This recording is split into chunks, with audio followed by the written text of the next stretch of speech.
समय की बात है, एक गरीब ब्राह्मण दाम्पत्य एक छोटे से गांव में रहता था।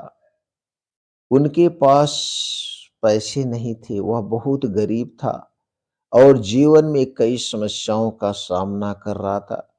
जैसे दोस्तों आप लोग जानते हैं, अगर जिसके पास पैसे नहीं हैं, उसके पास समस्याएं ज़्यादा होती। उसी तरह से उस ब्राह्मण के जीवन में समस्याओं का पहाड़ था।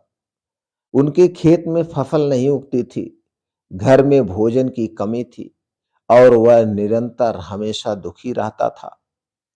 एक दिन ब्राह्मण ने अपनी पत्नी से कहा, हमने हर उपाय कर लिया है, लेकिन हमारी समस्याएं खत्म नहीं हो रही है।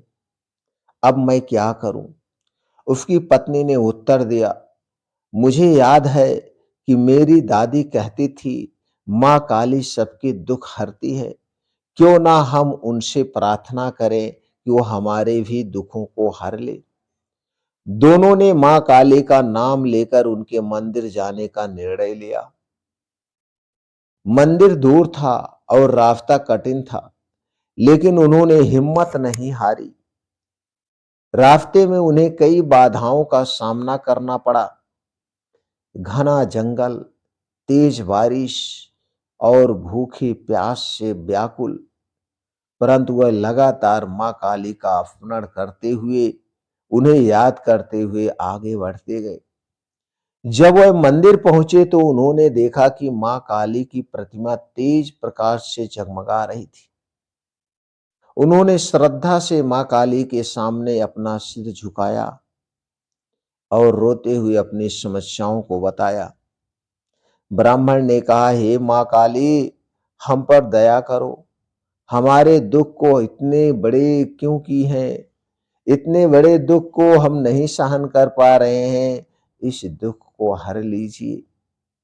मां काली ने उनकी सच्ची भक्ति और समर्पण को देखा और अपने दिव्य रूप स्वरूप में प्रकट हुई। उन्होंने कहा, वत्स, जीवन में दुख तुम्हारी परीक्षा लेने के लिए आते हैं। जो इस परीक्षा को पास कर लेते हैं और मुझ पर विश्वास रखते हैं, मैं उसके सभी कष्ट को हर लेती हूं। तुमने मुझे सच्चे मन से पुकारा है, इसलिए अब तुम्हारा सारा दुख समाप्त हो जाएगा। तुम्हारे सारे दुख को मैं हर लूंगी। मां काली के आशीर्वाद से उनके खेतों में फसलें लहराने लगी, उनकी गरीबी समाप्त होने लगी और उनके जीवन में खुशहाली लौटने लगी। ब्राह्मण और उसकी पत्नी ने मां काली की भक्ति को अपने जीवन का आधार बना लिया और सदा उनका गुणगान करते हुए परिश्रम करने लगे।